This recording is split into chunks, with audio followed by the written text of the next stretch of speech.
Deviance, Crime, and Social Control. 7. Figure 7.1. In their push for marijuana legalization, advocates worked to change the notion that cannabis users were associated with criminal behavior. Credit, Cannabis Culture / Flickr. Chapter Outline. 7.1 Deviance and Control. 7.2 Theoretical Perspectives on Deviance and Crime. 7.3 Crime and the Law. Introduction. After decades of classification as an illegal substance, marijuana is now legal in some form in nearly every state in the country. Most of the others have decriminalized the drug and or have made it available for medical use. Considering public opinion and the policy stances of governors and legislators just 10 or 15 years ago, this is a remarkable turn of events. In 2013, the Pew Research Center found for the first time that a majority of people in the United States, 52%, favored legalizing marijuana. Until that point, most people were in favor of retaining the drug's status as illegal. The question about marijuana's legal status was first asked in a 1969 Gallup poll, and only 12% of U.S. adults favored legalization at that time. Marijuana had for years been seen as a danger to society, especially to youth, and many people applied stereotypes to users, often considering them lazy or burdens on society, and often conflating marijuana use with negative stereotypes about race. In essence, marijuana users were considered deviants. Public opinion has certainly changed. That 2013 study showed support for legalization had just gone over the 50% mark. By 2019, the number was up to 67%. Fully 2/3 of Americans favored permitting some types of legal usage, as well as decriminalization and elimination of jail time for users of the drug. 174. 7 Deviance, Crime, and Social Control. Daniller 2019. Government officials took note, and states began changing their policies. Now, many people who had once shunned cannabis users are finding benefits of the substance, and perhaps rethinking their past opinions. As in many aspects of sociology, there are no absolute answers about deviance. What people agree is deviant differs in various societies and subcultures, and it may change over time. Tattoos, vegan lifestyles, single parenthood, breast implants, and even jogging were once considered deviant, but are now widely accepted. The change process usually takes some time and may be accompanied by significant disagreement, especially for social norms that are viewed as essential. For example, divorce affects the social institution of family, and so divorce carried a deviant and stigmatized status at one time. Marijuana use was once seen as deviant and criminal, but U.S. social norms on this issue are changing. 7.1 Deviance and Control. Learning objectives. By the end of this section, you should be able to define deviance, and explain the nature of deviant behavior. Differentiate between methods of social control. Figure 7.2. Are financial crimes deviant? Why do we consider them less harmful than other types of crimes, even though they may impact many more victims? Credit, Justin Ruckman / Flickr. Wells Fargo CEO John Stumpf was forced to resign after his company enrolled customers in unnecessary auto insurance programs, while also fraudulently creating bank accounts without client consent. Both of these actions are prohibited by a range of laws and regulations. Over 1 million victims were charged improper fees or overcharged for insurance, some suffered reductions in their credit scores, and an estimated 25,000 people had their cars improperly repossessed. Even though these actions were found to be criminal, no one from Wells Fargo faced jail time, as is common in financial crimes. Deviance does not always align with punishment, and perceptions of its impact vary greatly. What, exactly, is deviance? And what is the relationship between deviance and crime?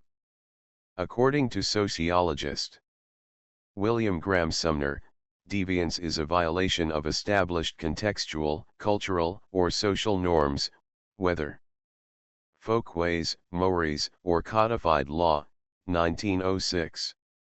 It can be as minor as picking your nose in public or as major as committing murder.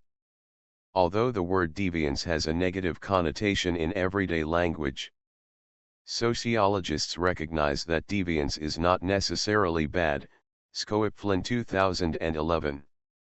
In fact, from a structural, functionalist perspective, one of the positive contributions of deviance is that it fosters social change.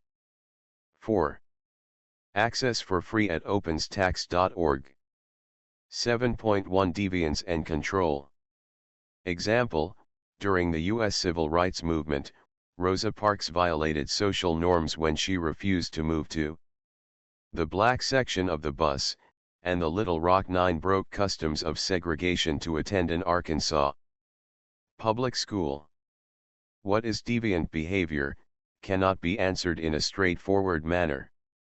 Whether an act is labeled deviant or not depends on many factors, including location, audience, and the individual committing the act. Becker 1963. Listening to music on your phone on the way to class is considered acceptable behavior. Listening to music during your 2 p.m. sociology lecture is considered rude. Listening to music when on the witness stand before a judge may cause you to be held in contempt of court and consequently fined or jailed. As norms vary across cultures and time, it also makes sense that notions of deviance change. 60 years ago, public schools in the United States had dress codes that often banned women from wearing pants to class. Today, it's socially acceptable for women to wear pants, but less so for men to wear skirts. And more recently, the act of wearing or not wearing a mask became a matter of deviance, and in some cases, political affiliation and legality. Whether an act is deviant or not depends on society's response to that act. Sociology in the real world. Why I drive a hearse. When sociologist Todd Scoepflin ran into his childhood friend Bill, he was shocked to see him driving a hearse for everyday tasks, instead of an ordinary car. A professionally trained researcher, Scoepflin wondered what effect driving a hearse had on his friend and what effect it might have on others on the road. Would using such a vehicle for everyday errands be considered deviant by most people? Scoepflin interviewed Bill, curious first to know why he drove such an unconventional car. Bill had simply been on the lookout for a reliable winter car. On a tight budget, he searched used car ads and stumbled upon one for the hearse. The car ran well, and the price was right, so he bought it. Bill admitted that others' reactions to the car had been mixed. His parents were appalled, and he received odd stares from his co-workers. A mechanic once refused to work on it, and stated that it was a dead person machine. On the whole, however, Bill received mostly positive reactions. Strangers gave him a thumbs up on the highway and stopped him in parking lots to chat about his car. His girlfriend loved it, his friends wanted to take it tailgating, and people offered to buy it. Could it be that driving a hearse isn't really so deviant after all? Scoepflin theorized that, although viewed as outside conventional norms, driving a hearse is such a mild form of deviance that it actually becomes a mark of distinction. Conformists find the choice of vehicle intriguing or appealing, while nonconformists see a fellow oddball to whom they can relate. As one of Bill's friends remarked, "Every guy wants to own a unique car like this, and you can certainly pull it off." Such anecdotes remind us that, although deviance is often viewed as a violation of norms, it's not always viewed in a negative light. Scoip Flynn. 2011. 175. 176. 7 Deviance, Crime, and Social Control. Figure 7.3. A hearse with the license plate Lastrid. How would you view the owner of this car? Credit, Brian. Touch/Flickr. Deviance, Crime, and Society. Deviance is a more encompassing term than crime, meaning that it includes a range of activities, some of which are crimes and some of which are not. Sociologists may study both with equal interest, but, as a whole, society views crime as far more significant. Crime preoccupies several levels of government, and it drives concerns among families and communities. Deviance may be considered relative, behaviors may be considered deviant based mostly on the circumstances in which they occurred. Those circumstances may drive the perception of deviance more than the behavior itself. Relatively minor acts of deviance can have long-term impacts on the person and the people around them. For example, if an adult, who should know better, spoke loudly or told jokes at a funeral, they may be chastised and forever marked as disrespectful or unusual. But in many cultures, funerals are followed by social gatherings, some taking on a party-like atmosphere, so those same jovial behaviors would be perfectly acceptable, and even encouraged, just an hour later. As discussed earlier, we typically learn these social norms as children and evolve them with experience. But the relativity of deviance can have significant societal impacts, including perceptions and prosecutions of crime. They may often be based on racial, ethnic, or related prejudices. When 15-year-old Elizabeth Eckford of the Little Rock Nine attempted to enter her legally desegregated high school, she was abiding by the law, but she was considered deviant by the crowd of white people that harassed and insulted her. These events are discussed in more detail in the education chapter. Consider the example of marijuana legalization mentioned earlier. Why was marijuana illegal in the first place? In fact, it wasn't. Humans have used cannabis openly in their societies for thousands of years. While it was not a widely used substance in the United States, it had been accepted as a medicinal and recreational option, and was neither prohibited nor significantly regulated until the early 1900s. What changed? In the early 1900s, an influx of immigrants began entering the country from Mexico. These newcomers took up residence in white communities, spoke a different language, and began competing for jobs and resources. They used marijuana more frequently than most Americans. Police and others began to circulate rumors regarding the substance's link to violence and immorality. Newspapers and lawmakers spoke about the marijuana menace and the evil weed, and articles and images began to portray it as a corrupting force on America's youth.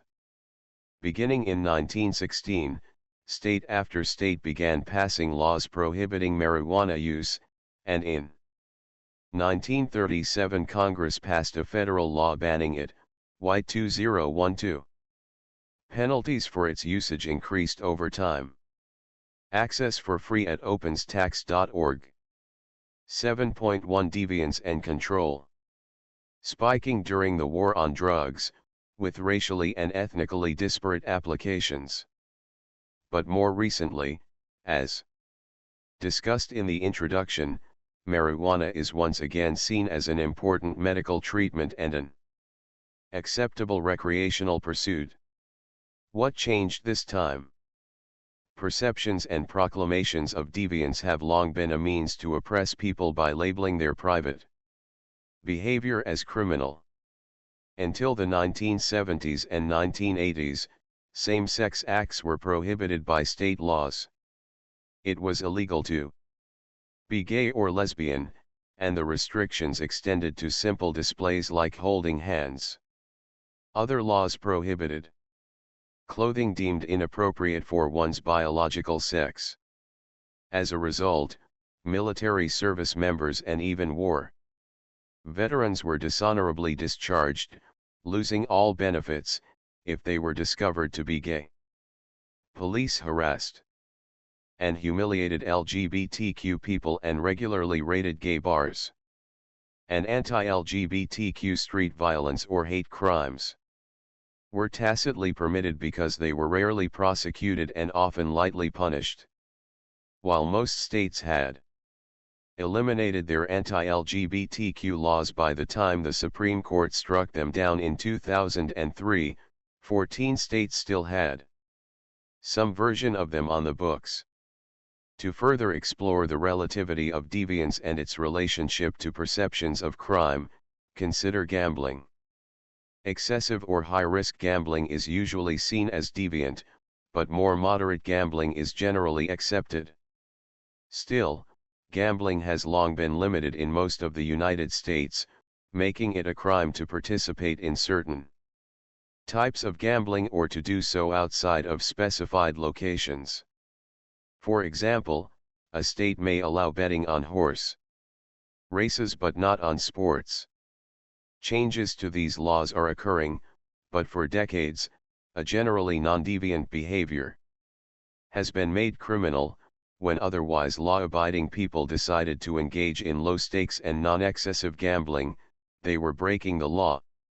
Sociologists may study the essential question arising from this situation: are these gamblers being deviant by breaking the law, even when the actual behavior at hand is not generally considered deviant? Social control. When a person violates a social norm, what happens? A driver caught speeding can receive a speeding ticket. A student who wears a bathrobe to class gets a warning from a professor. An adult belching loudly is avoided. All societies practice social control, the regulation and enforcement of norms. The underlying goal of social control is to maintain social order, an arrangement of practices and behaviors on which society's members base their daily lives. Think of social order as an employee handbook and social control as a manager. When a worker violates a workplace guideline, the manager steps in to enforce the rules. When an employee is doing an exceptionally good job at following the rules, the manager may praise or promote the employee.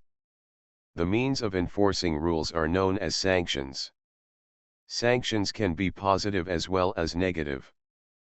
Positive sanctions are rewards given for conforming to norms. A promotion at work is a positive sanction for working hard. Negative sanctions are punishments for violating norms. Being arrested is a punishment for shoplifting. Both types of sanctions play a role in social control.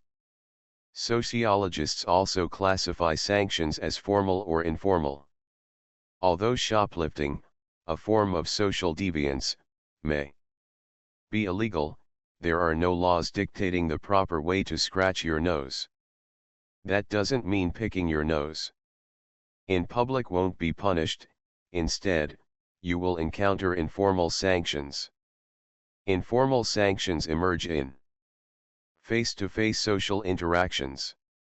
For example, wearing flip-flops to an opera or swearing loudly in church may draw disapproving looks or even verbal reprimands, whereas behavior that is seen as positive, such as helping an elderly person carry grocery bags across the street, may receive positive informal reactions, such as a smile or pat on the back. Formal sanctions, on the other hand, are ways to officially recognize and enforce norm violations. If a student violates a college's code of conduct, for example, the student might be expelled. Someone who speaks inappropriately to the boss could be fired. Someone who commits a crime may be arrested or imprisoned. On the positive side, a soldier who saves a life may receive an official commendation. The table below shows the relationship between different types of sanctions. 177. 178. 7 Deviance, crime, and social control. Informal. Formal. Positive. An expression of thanks. A promotion at work.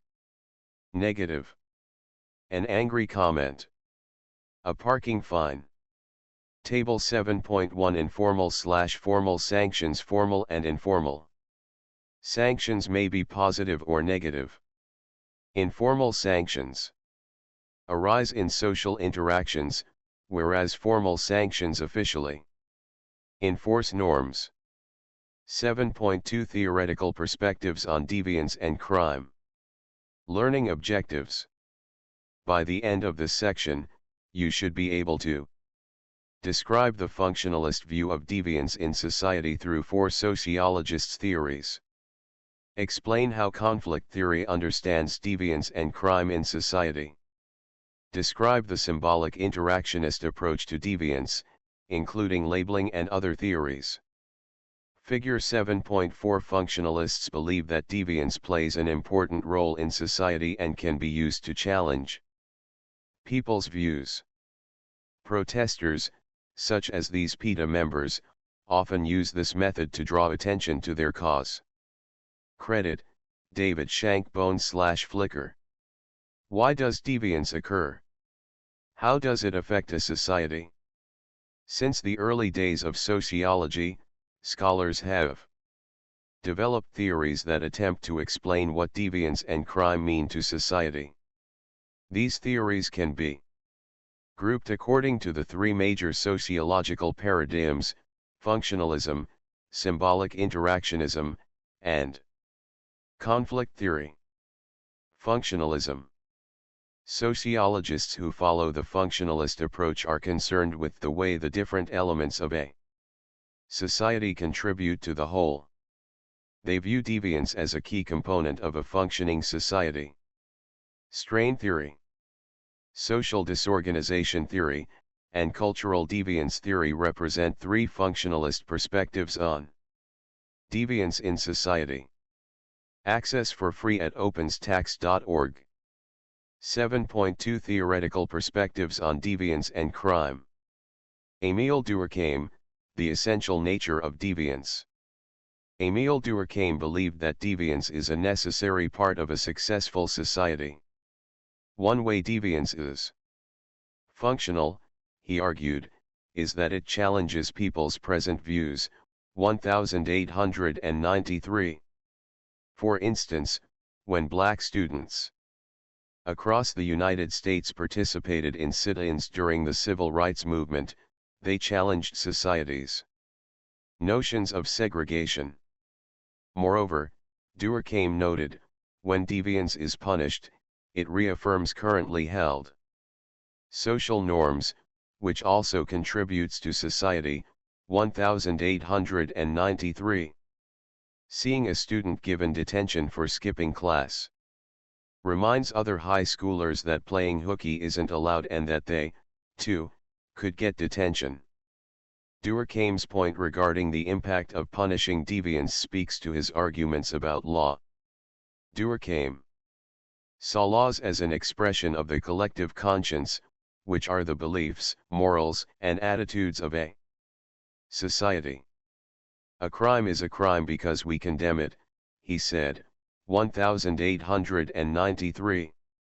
He discussed the impact of societal size and complexity as contributors to the collective conscience and the development of justice systems and punishments. For example, in large, industrialized societies that were largely bound together by the interdependence of work, the division of labor, punishments for deviance were generally less severe. In smaller, more homogeneous societies, deviance might be punished more severely. Robert Merton, Strain Theory. Sociologist Robert Merton agreed that deviance is an inherent part of a functioning society, but he expanded on Durkheim's ideas by developing strain theory, which notes that access to socially acceptable goals plays a part in determining whether a person conforms or deviates. From birth, we're encouraged to achieve the American dream of financial success. A person who attends business school, receives an MBA, and goes on to make $1 million income as CEO of a company is said to be a success. However, not everyone in our society stands on equal footing. That MBA turned CEO may have grown up in the best school district and had means to hire tutors. Another person may grow up in a neighborhood with lower quality schools, and may not be able to pay for extra help. A person may have the socially acceptable goal of financial success but lack a socially acceptable way to reach that goal. According to Merton's theory, an entrepreneur who can't afford to launch their own company may be tempted to embezzle from their employer for startup funds. Merton defined 5 ways people respond to this gap between having a socially accepted goal and having no socially accepted way to pursue it. 1. Conformity. Those who conform choose not to deviate. They pursue their goals to the extent that they can, through socially accepted means. 2. Innovation. Those who innovate pursue goals they cannot reach through legitimate means by instead using criminal or deviant means. 3. Ritualism. People who ritualize lower their goals until they can reach them through socially acceptable ways. These members of society focus on conformity rather than attaining a distant dream. 4. Retreatism. Others retreat and reject society's goals and means. Some people who beg and people who are homeless have withdrawn from society's goal of financial success. 5. Rebellion. A handful of people rebel and replace a society's goals and means with their own. Terrorists or freedom fighters look to overthrow a society's goals through socially unacceptable means. Social disorganization theory. Developed by researchers at the University of Chicago in the 1920s and 1930s, social disorganization theory asserts that crime is most likely to occur in communities with weak social ties and the absence of social control. An individual who grows up in a poor neighborhood with high rates of drug use, violence, teenage delinquency, and deprived parenting is more likely to become engaged in crime than an individual from a wealthy neighborhood with a good school system and families who are involved positively in the community. 179. 180. 7. Deviance, crime, and social control. Figure 7.5. Proponents of social disorganization theory believe that individuals who grow up in impoverished areas are more likely to participate in deviant or criminal behaviors. Credit, Apollo 1758/Wikimedia Commons. Social disorganization theory points to broad social factors as the cause of deviance. A person isn't born as someone who will commit crimes but becomes one over time, often based on factors in their social environment. Robert Sampson and Byron Groves, 1989, found that poverty and family disruption in given Localities had a strong positive correlation with social disorganization. They also determined that social disorganization was, in turn, associated with high rates of crime and delinquency or deviance. Recent studies Sampson conducted with Lydia Bean, 2006, revealed similar findings. High rates of poverty and single-parent homes correlated with high rates of juvenile violence. Research into social disorganization theory can greatly influence public policy. For instance, studies have found that children from disadvantaged communities who attend preschool programs that teach basic social skills are significantly less likely to engage in criminal activity. Lally 1987. Conflict theory. Conflict theory looks to social and economic factors as the causes of crime and deviance. Unlike functionalists, conflict theorists don't see these factors as positive functions of society. They see them as evidence of inequality in the system. They also challenge social disorganization theory and control theory and argue that both ignore racial and socio-economic issues and oversimplify social trends. Akers 1991. Conflict theorists also look for answers to the correlation of gender and race with wealth and crime. Karl Marx, An Unequal System. Conflict theory was greatly influenced by the work of German philosopher, economist, and social scientist Karl Marx. Marx believed that the general population was divided into two groups. He labeled the wealthy, who controlled the means of production and business, the bourgeois. He labeled the workers who depended on the bourgeois for employment and survival, the proletariat. Marx believed that the bourgeois centralized their power and influence through government, laws, and other authority agencies in order to maintain and expand their positions of power in society. Though Marx spoke little of deviance, his ideas created the foundation for conflict theorists who study the intersection of deviance and crime with wealth and power. C. Wright Mills, The Power Elite. In his book The Power Elite, 1956, sociologist C. Wright Mills described the existence of what he dubbed the power elite, a small group of wealthy and influential people at the top of society who hold the power and resources. Wealthy executives, politicians, celebrities, and military leaders often have access to national and access for free at openstax.org. 7.2 Theoretical Perspectives on Deviance and Crime. International power, and in some cases, their decisions affect everyone in society.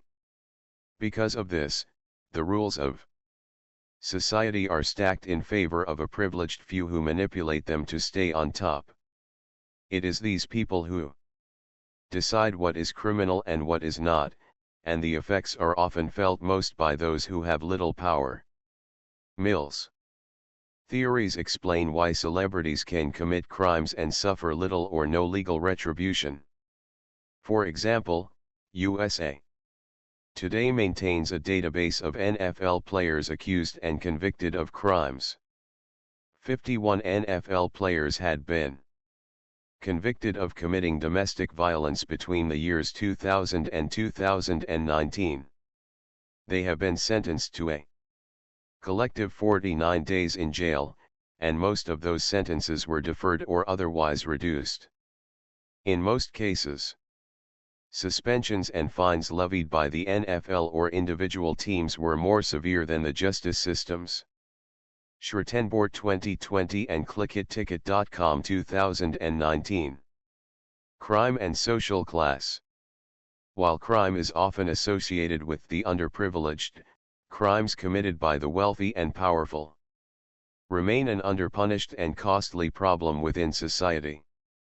The FBI reported that victims of burglary, larceny, and motor vehicle theft lost a total of $15.3 billion in 2009, FB1 2010. In comparison, when former advisor and financier Bernie Madoff was arrested in 2008, the U.S. Securities and Exchange Commission reported that the estimated losses of his financial Ponzi scheme fraud were close to $50 billion. SEC 2009. This imbalance based on class power is also found within U.S. criminal law.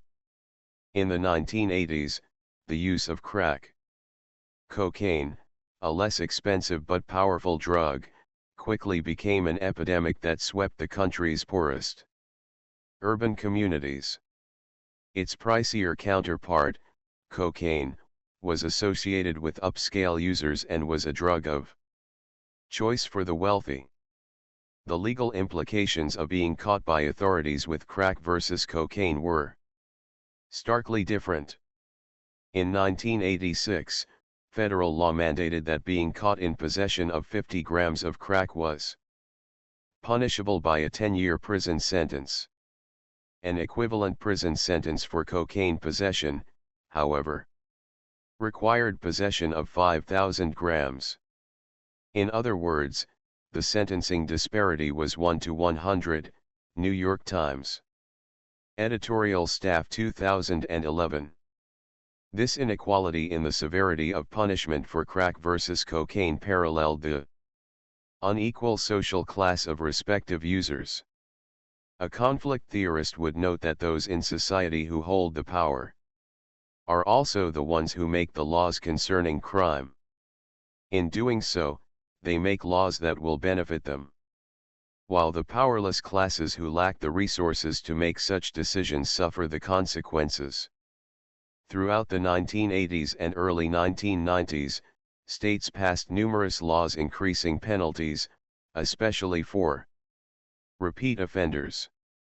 The U.S. government passed an even more significant law, the Violent Crime Control and Law Enforcement Act of 1994, known as the 1994 Crime Bill, which further increased penalties, funded prisons, and incentivized law enforcement agencies to further pursue drug offenders. One outcome of these policies was the mass incarceration of Black and Hispanic people, which led to a cycle of poverty and reduced social mobility.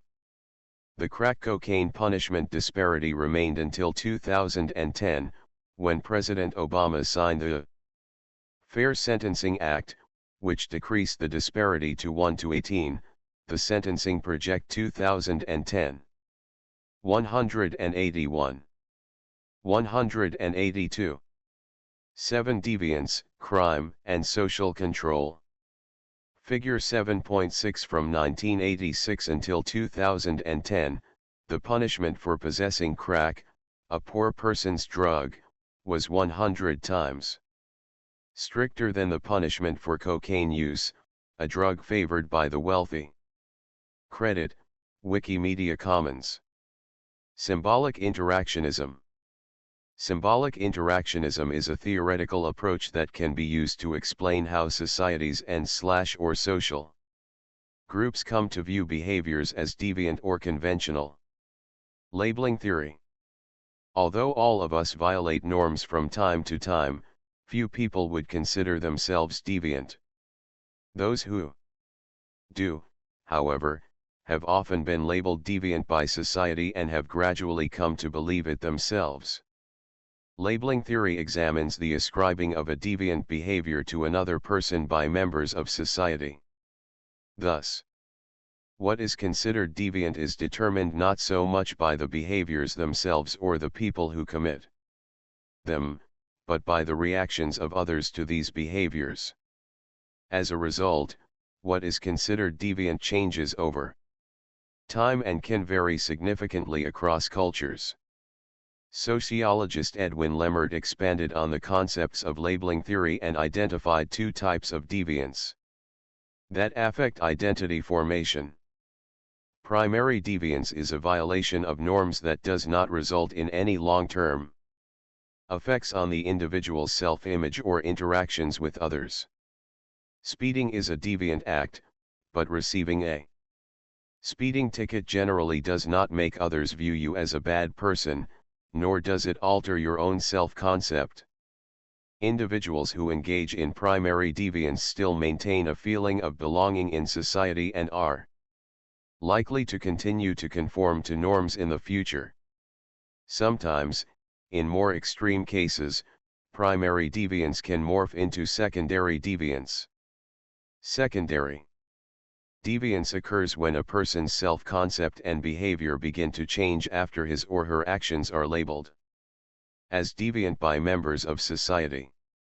The person may begin to take on and fulfill the role of a deviant as an act of rebellion against the society that has labeled that individual as such. For example, consider a high school student who often cuts class and gets into fights.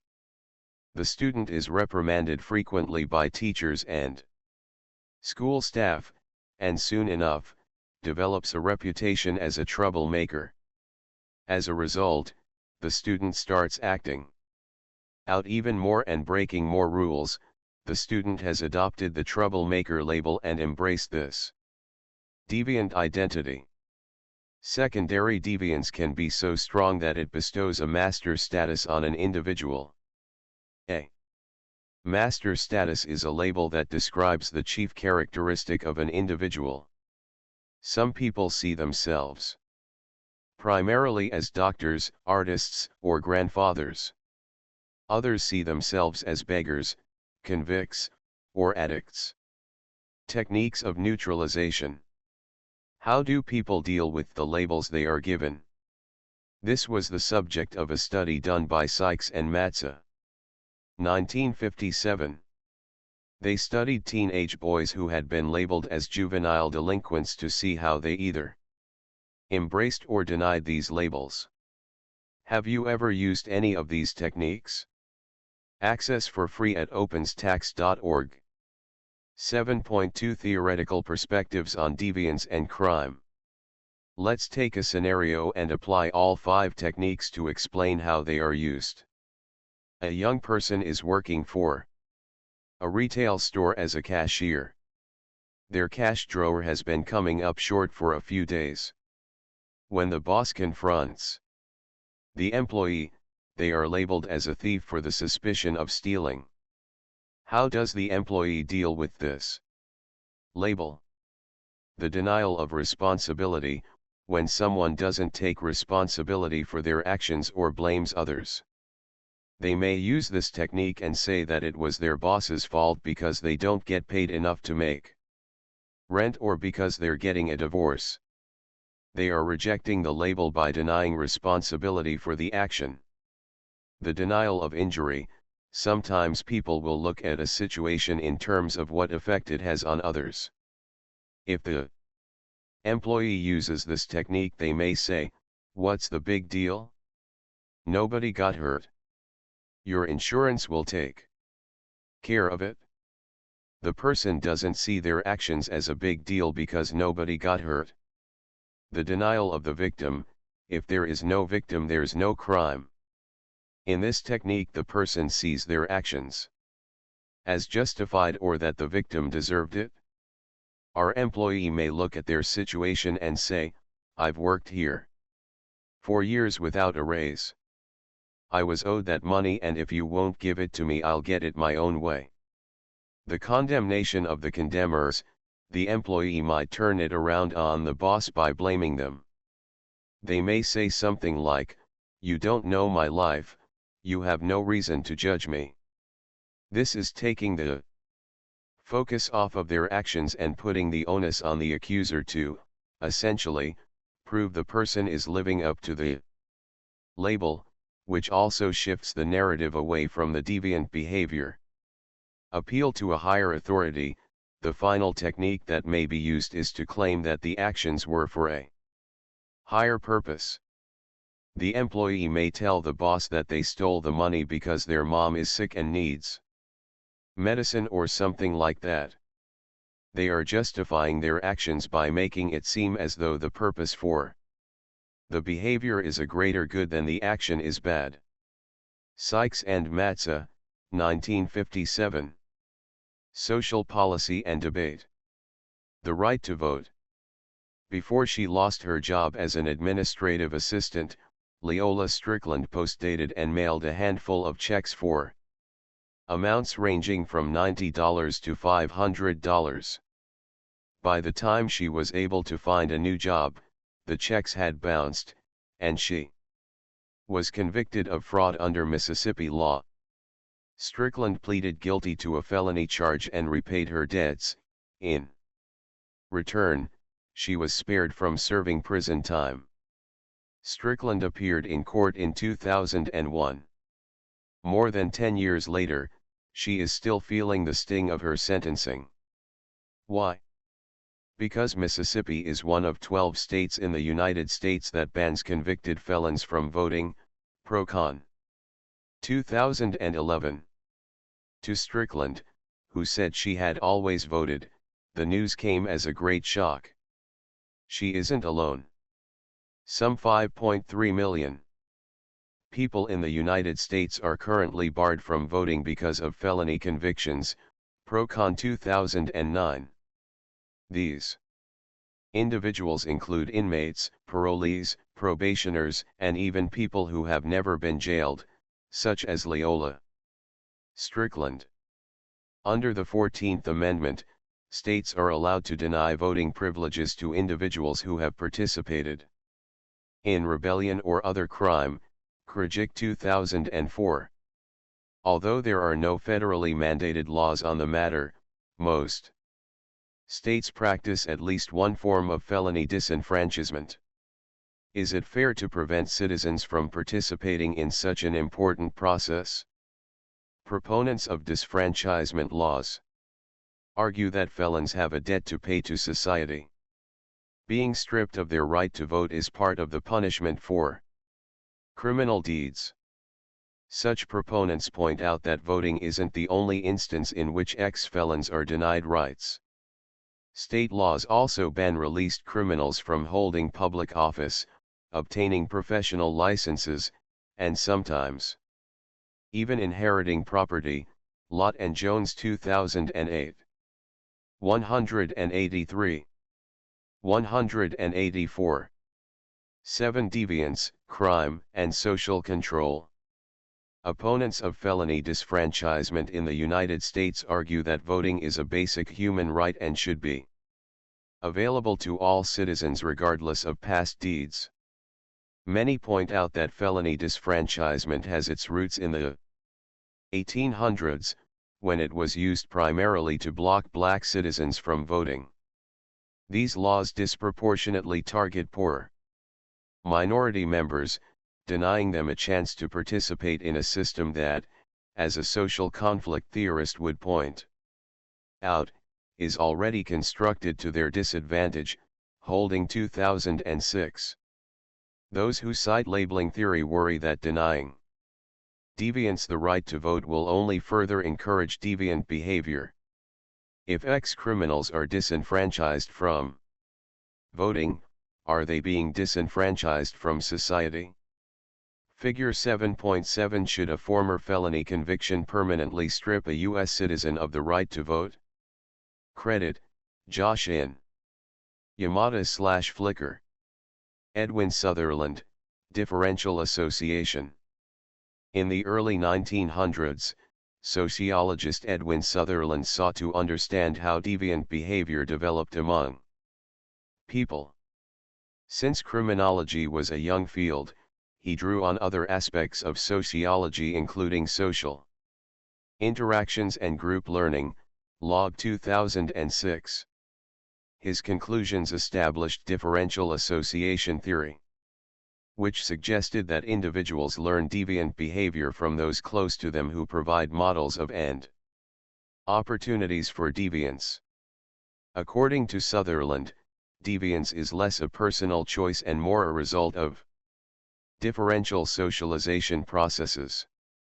For example, a young person whose friends are sexually active is more likely to view sexual activity as acceptable.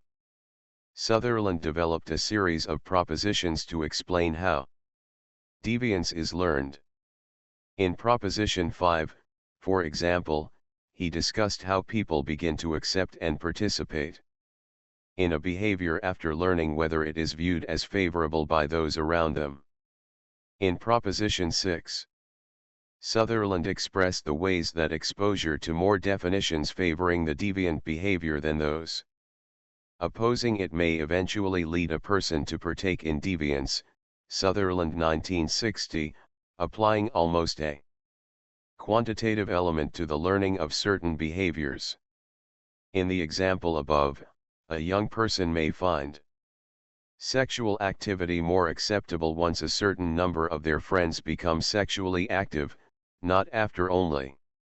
Access for free at openstax.org. 7.2 Theoretical Perspectives on Deviance and Crime. 1 does so.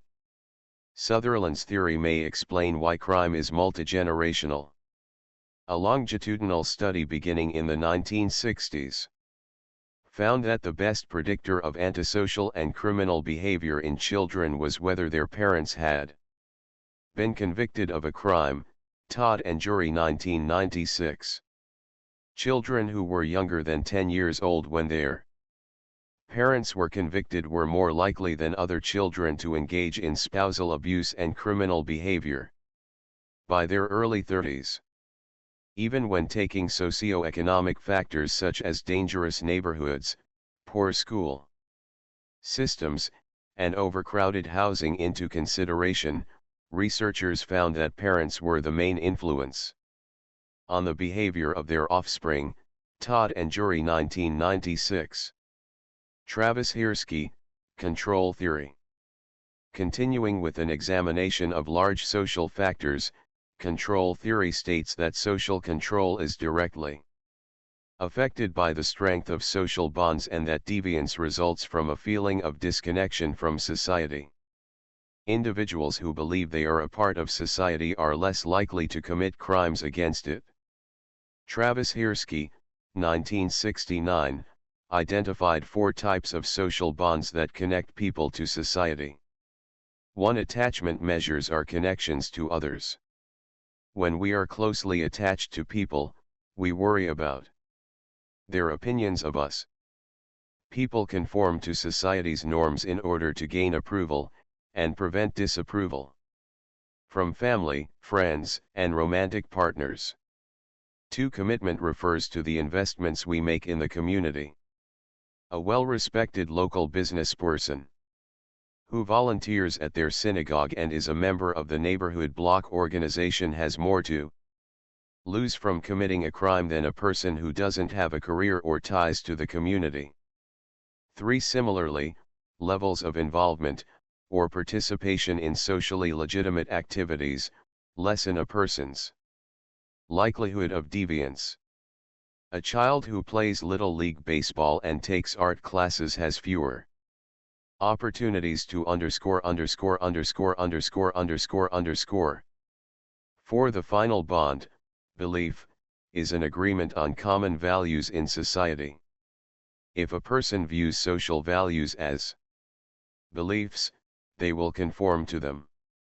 An environmentalist is more likely to pick up trash in a park, because a clean environment is a social value to them. Hirschi 1969. Functionalism. Associated theorist. Deviance arises from strain theory. Robert Merton. A lack of ways to reach socially accepted goals by accepted methods. Social disorganization theory. University of Chicago researchers. Weak social ties and a lack of social control, society has lost the ability to enforce norms with some groups. Cultural deviance theory. Clifford Shaw and Henry Mackay. Conformity to the cultural norms of lower class society. Conflict theory. Associated theorist. Deviance arises from unequal system. Karl Marx. Inequalities in wealth and power that arise from the economic system. Table 7.2. 185. 186. 7 Deviance, crime, and social control. Power elite. See Wright Mills. Ability of those in power to define deviance in ways that maintain the status quo. Symbolic. Interactionism. Associated. Theorist. Deviance arises from labeling theory. Edwin Lemert. The reactions of others, particularly those in power who are able to determine labels. Differential. Association. Theory. Edwin Sutherland. Learning and modeling deviant behavior seen in other people close to the individual. Control theory. Travis Hirschi. Feelings of disconnection from society. Table 7.2. 7.3 Crime and the Law. Learning objectives. By the end of this section, you should be able to identify and differentiate between different types of crimes. Evaluate U.S. crime statistics. Understand the 3 branches of the U.S. criminal justice system. Figure 7.8 Both underage smoking and underage vaping are either illegal or highly regulated in every U.S. state. If vaping is a crime, who is the victim? What is the obligation of the government to protect children, and in some cases, adults, from themselves? Credit, Vaping 360/Flickr. Although deviance is a violation of social norms, it's not always punishable, and it's not necessarily bad. Crime, on the other hand, is a behavior that violates official law and is punishable through formal sanctions. Walking to class backward is a deviant behavior. Driving with a blood alcohol percentage over the state's limit is a crime. Like other forms of deviance, however, ambiguity exists concerning what constitutes a crime and whether all crimes are, in fact, bad and deserve punishment. For example, during the 1960s, civil rights activists often violated laws intentionally as part of their effort to bring about racial equality. In hindsight, we recognize that the laws that deemed many of their actions crimes, for instance, Rosa Parks refusing to give up access for free at openstax.org. 7.3 Crime and the Law. Her seat to a white man were inconsistent with social equality. As you have learned, all societies have informal and formal ways of maintaining social control. Within these systems of norms, societies have legal codes that maintain formal social control through laws, which are rules adopted and enforced by a political authority. Those who violate these rules incur negative formal sanctions. Normally, punishments are relative to the degree of the crime and the importance to society of the value underlying the law. As we will see, however, there are other factors that influence criminal sentencing. Types of crimes. Not all crimes are given equal weight. Society generally socializes its members to view certain crimes as more severe than others. For example, most people would consider murdering someone to be far worse than stealing a wallet and would expect a murderer to be punished more severely than a thief. In modern U.S. society, crimes are classified as one of 2 types based on their severity. Violent crimes, also known as crimes against a person, are based on the use of force or the threat of force. Rape, murder, and armed robbery fall under this category. Nonviolent crimes involve the destruction or theft of property but do not use force or the threat of force. Because of this, they are also sometimes called property crimes. Larceny, car theft, and vandalism are all types of nonviolent crimes. If you use a crowbar to break into a car, you are committing a nonviolent crime. If you mug someone with the crowbar, you are committing a violent crime.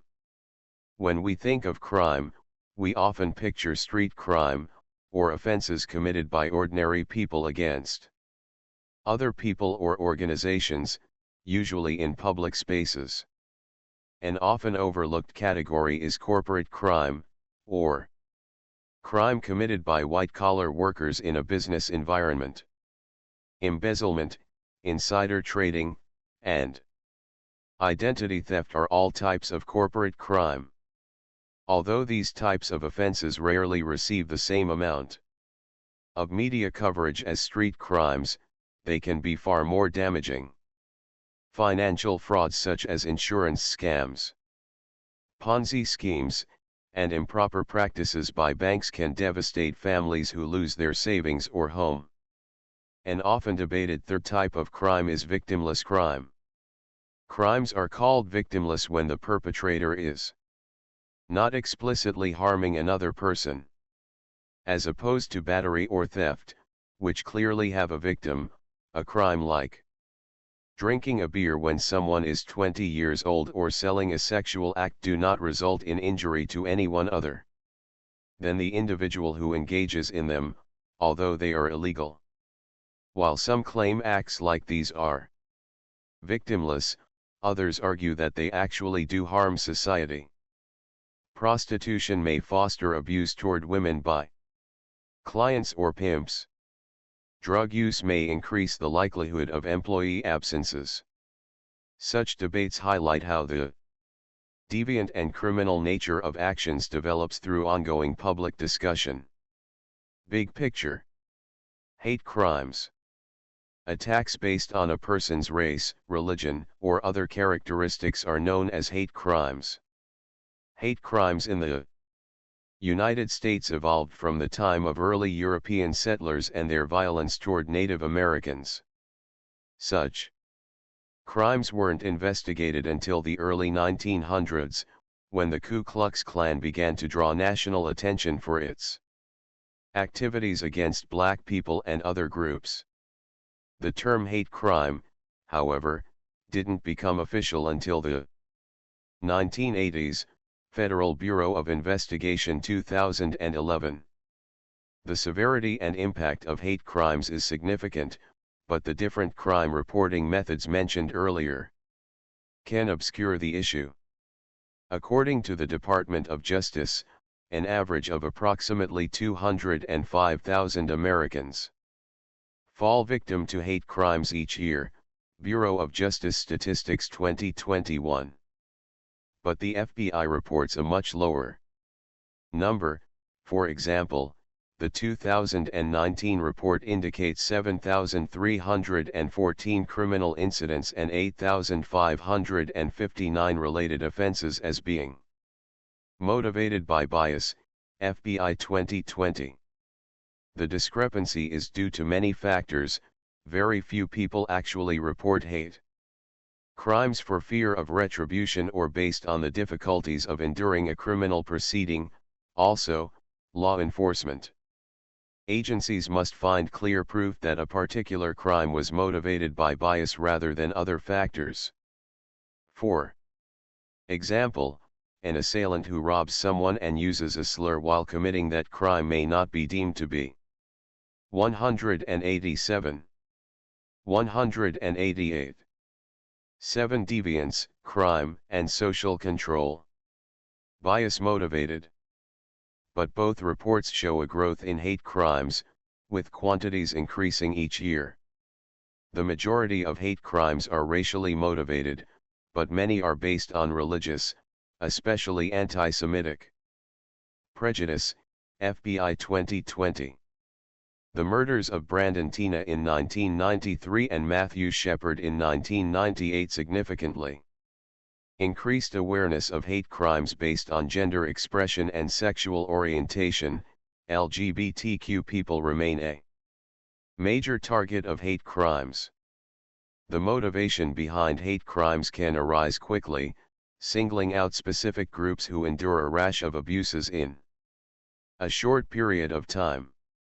For example, beginning in 2020, people increasingly began committing violent crimes against people of Asian descent, with evidence that the attackers associated the victims with the coronavirus pandemic. Asian American Bar Association 2021. Figure 7.9 Bias motivation categories for victims of single bias incidents in 2019. The FBI Hate Crimes Report identified 8,552 victims of hate crimes in 2019. This represents less than 5% of the number of people who claim to be victims of hate crimes when surveyed. Graph courtesy of FBI 2020. Crime statistics. The FBI gathers data from approximately 17,000 law enforcement agencies, and the Uniform Crime Reports (UCR) is the annual publication of this data, FBI 2021. The UCR has comprehensive information from police reports but fails to account for the many crimes that go unreported, often due to victims' fear, shame, or distrust of the police. The quality of this data is also inconsistent because of differences in approaches to gathering victim data. Important details are not always asked for or reported.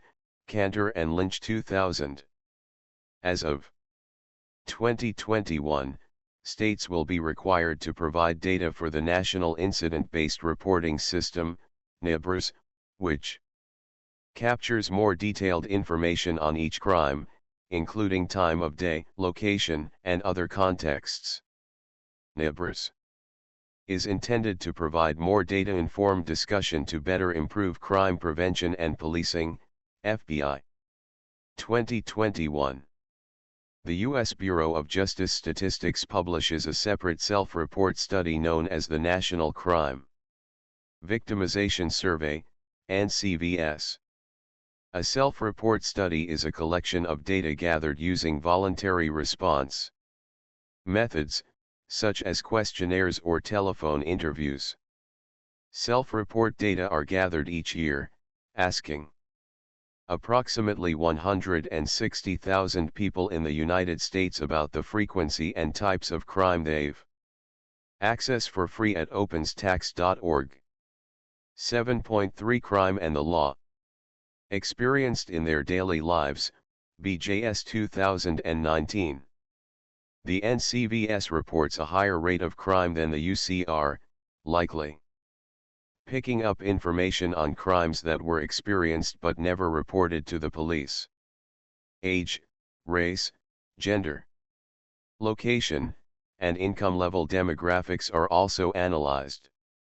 The NCVS survey format allows people to more openly discuss their experiences and also provides a more detailed examination of crimes, which may include information about consequences, relationship between victim and criminal, and substance abuse involved.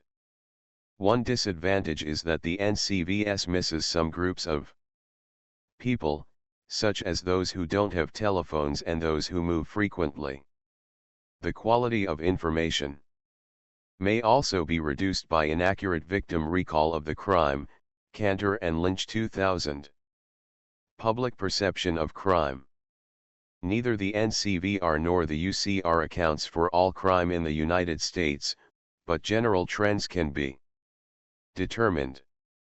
Crime rates, particularly for violent and gun-related crimes, have been on the decline since peaking in the early 1990s.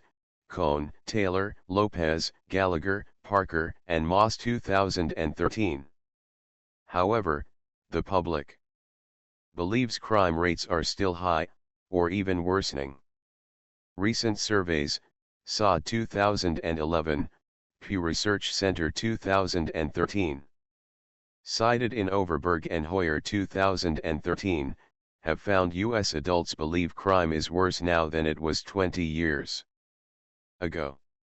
Inaccurate public perception of crime may be heightened by popular crime series such as Law and Order, WAR, 2008, and by extensive and repeated media coverage of crime. Many researchers have found that people who closely follow media reports of crime are likely to estimate the crime rate as inaccurately high and more likely to feel fearful about the chances of experiencing crime. Chirico's, Paget, and Gertz 2000. Recent research has also found that people who reported watching news coverage of 9/11 or the Boston Marathon bombing for more than an hour daily became more fearful of future terrorism. Holman, Garfin, and Silver 2014. The U.S. criminal justice system. A criminal justice system is an organization that exists to enforce a legal code. There are three branches of the U.S. criminal justice system: the police, the courts, and the corrections system. Police. Police are a civil force in charge of enforcing laws and public order at a federal, state, or community level. No unified national police force exists in the United States, although there are federal law enforcement officers. Federal officers operate under specific government agencies such as the Federal Bureau of Investigations, FBI, the Bureau of Alcohol, Tobacco, Firearms, and Explosives, ATF, and the Department of Homeland Security, DHS. Federal officers can only deal with matters that are explicitly within the power of the federal government, and their field of expertise is usually narrow. A county police officer may spend time responding to emergency calls, working at the local jail, or patrolling areas as needed, whereas a federal officer would be more likely to investigate suspects in firearms trafficking or provide security for government officials. State police have the authority to enforce statewide laws, including regulating traffic on highways. Local or county police, on the other hand, have a limited jurisdiction with authority only in the town or county in which they serve. 189. 190. 7 Deviance, Crime, and Social Control. Figure 7.10. Police use a range of tools and resources to protect the community and prevent crime. As a part of K9 units, dogs search for explosives or illegal substances on trains and at other public facilities. Credit, MTA/Flickr. Courts. Once a crime has been committed and a violator has been identified by the police, the case goes to court. A court is a system that has the authority to make decisions based on law. The U.S. judicial system is divided into federal courts and state courts. As the name implies, federal courts, including the U.S. Supreme Court, deal with federal matters, including trade disputes, military justice, and government lawsuits. Judges who preside over federal courts are selected by the President with the consent of Congress. State courts vary in their structure but generally include 3 levels: trial courts, appellate courts, and state Supreme Courts. In contrast to the large courtroom trials in TV shows, most non-criminal cases are decided by a judge without a jury present. Traffic court and small claims court are both types of trial courts that handle specific civil matters. Criminal cases are heard by trial courts with general jurisdictions. Usually, a judge and jury are both present. It is the jury's responsibility to determine guilt and the judge's responsibility to determine the penalty, though in some states the jury may also decide the penalty. Unless a defendant is found not guilty, any member of the prosecution or defense, whichever is the losing side, can appeal the case to a higher court. In some states, the case then goes to a special appellate court, in others it goes to the highest state court, often known as the state Supreme Court. Figure 7.11. This county courthouse in Kansas, left, is a typical setting for a state trial court. Compare this to the access for free at openstax.org. 7.3. Crime and the Law. Courtroom of the Michigan Supreme Court, right. Credit, A. Amadrama/Wikimedia Commons, photo, B. Steve and Christine/Wikimedia Commons. Corrections. The corrections system is charged with supervising individuals who have been arrested, convicted, and sentenced for a criminal offense, plus people detained while awaiting hearings, trials, or other procedures. At the end of 2018, approximately 2.3 million people were incarcerated in the United States, BJS 2020. These include people who are in state and federal prisons as well as those in local jails or related facilities, as explained below. Since many convicted people are placed on probation or parole, have their sentences deferred or otherwise altered, or are released under other circumstances, the total number of people within the corrections system is much higher. In 2018, the total number of people either incarcerated, detained, paroled, or on probation was 6,410,000, BJS 2020. The U.S. incarceration rate has grown considerably in the last 100 years, but has begun to decline in the past decade. The total correctional population, including parolees and those on probation, peaked in 2007 at 7.3 million, resulting in approximately 1 in 32 people being under some sort of correctional supervision. With the 2018 corrections system number close to 6.4 million people, that ratio goes to 1 in every 40 people, BJS 2020. The declines are seen as a positive, but the United States holds the largest number of prisoners of any nation in the world. Prison is different from jail. A jail provides temporary confinement, usually while an individual awaits trial or parole. Prisons are facilities built for individuals serving sentences of more than a year. Whereas jails are small and local, prisons are large and run by either the state or the federal government. While incarcerated, people have differing levels of freedom and opportunity for engagement. Some inmates have options to take classes, play organized sports, and otherwise enrich themselves, usually with the goal of improving their lives upon release. Other incarcerated people have very limited opportunities. Usually these distinctions are based on the severity of their crimes and their behavior once imprisoned, but available resources and funding can be a significant factor. Parole refers to a temporary release from prison or jail that requires supervision and the consent of officials.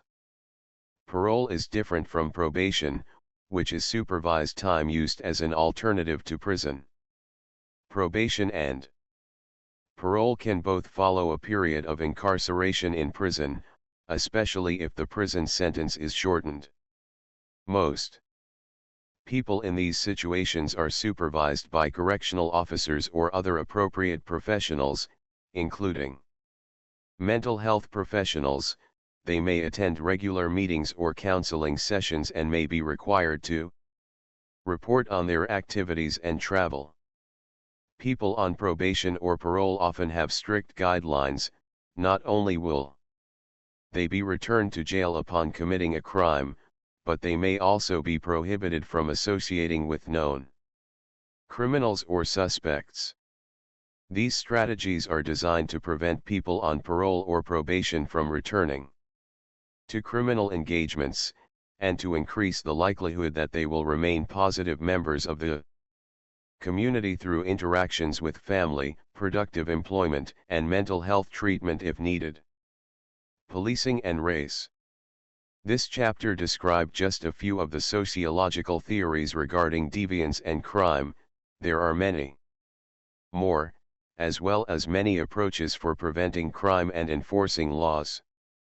Citizens, law enforcement, and elected officials weigh a wide array of contexts and personal experiences when considering the best way to address crime.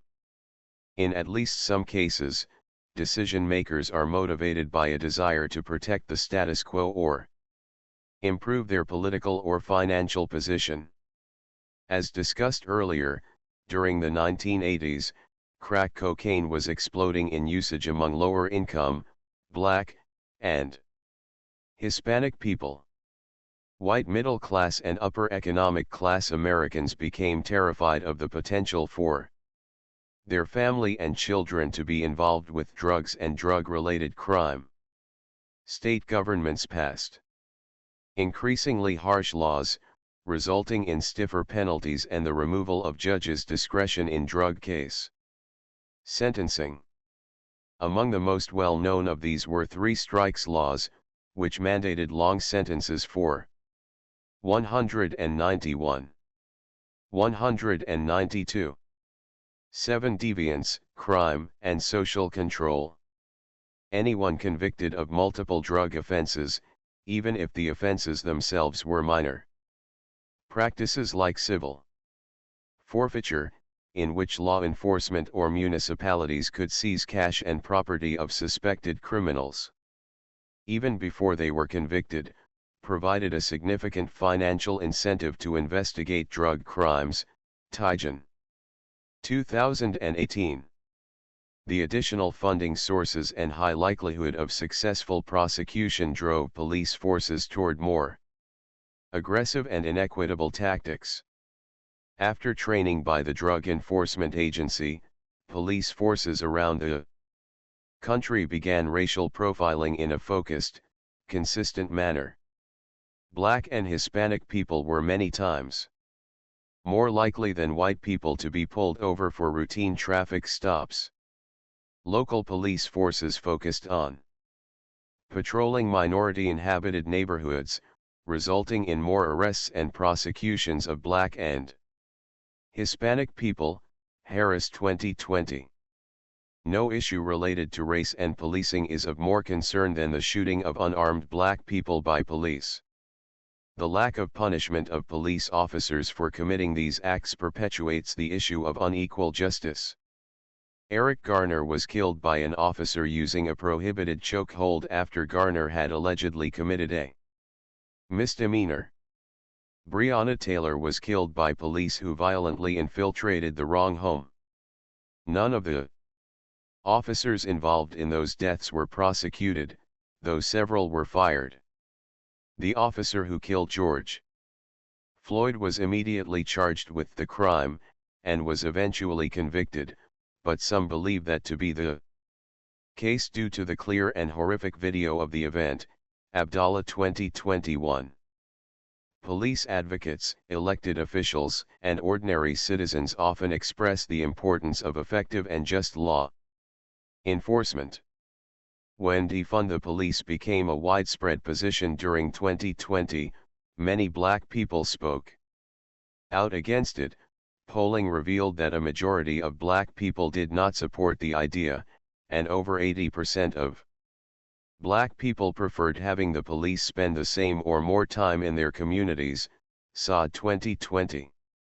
While this frequently cited result is relatively consistent across different polls, it also reveals divisions within the Black community, often based on age or other factors.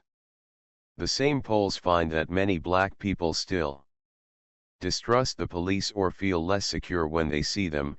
Yahoo/YouGov 2020. Access for free at openstax.org. 7 key terms. 193. Key terms. Conflict theory: a theory that examines social and economic factors as the causes of criminal deviance. Control theory: a theory that states social control is directly affected by the strength of social bonds and that deviance results from a feeling of disconnection from society. Corporate crime: crime committed by white-collar workers in a business environment. Corrections system: the system tasked with supervising individuals who have been arrested for, convicted of, or sentenced for criminal offenses. Court: a system that has the authority to make decisions based on law. Crime: a behavior that violates official law and is punishable through formal sanctions. Criminal justice system: an organization that exists to enforce a legal code. Cultural deviance theory: a theory that suggests conformity to the prevailing cultural norms of lower class society causes crime. Deviance: a violation of contextual, cultural, or social norms. Differential association theory: a theory that states individuals learn deviant behavior from those close to them who provide models of and opportunities for deviance. Formal sanctions: sanctions that are officially recognized and enforced. Hate crimes: attacks based on a person's race, religion, or other characteristics. Informal sanctions: sanctions that occur in face-to-face interactions. Labeling theory: the ascribing of a deviant behavior to another person by members of society. Legal codes: codes that maintain formal social control through laws. Master status: a label that describes the chief characteristic of an individual. Negative sanctions: punishments for violating norms. Nonviolent crimes: crimes that involve the destruction or theft of property, but do not use force or the threat of force. Police: a civil force in charge of regulating laws and public order at a federal, state, or community level. Positive sanctions: rewards given for conforming to norms. Power elite: a small group of wealthy and influential people at the top of society who hold the power and resources.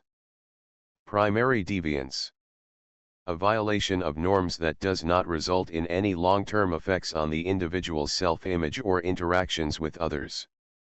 Sanctions: the means of enforcing rules. Secondary deviance: deviance that occurs when a person's self-concept and behavior begin to change after his or her actions are labeled as deviant by members of society. Self-report study: a collection of data acquired using voluntary response methods, such as questionnaires or telephone interviews. Social control: the regulation and enforcement of norms. Social disorganization theory: a theory that asserts crime occurs in communities with weak social ties and the absence of social control. Social order: an arrangement of practices and behaviors on which society's members base their daily lives. Strain theory: a theory that addresses the relationship between having socially acceptable goals and having socially acceptable means to reach those goals. Street crime: crime committed by average people against other people or organizations, usually in public spaces. Victimless crime: activities against the law, but that do not result in injury to any individual other than the person who engages in them. Violent crimes: crimes based on the use of force or the threat of force.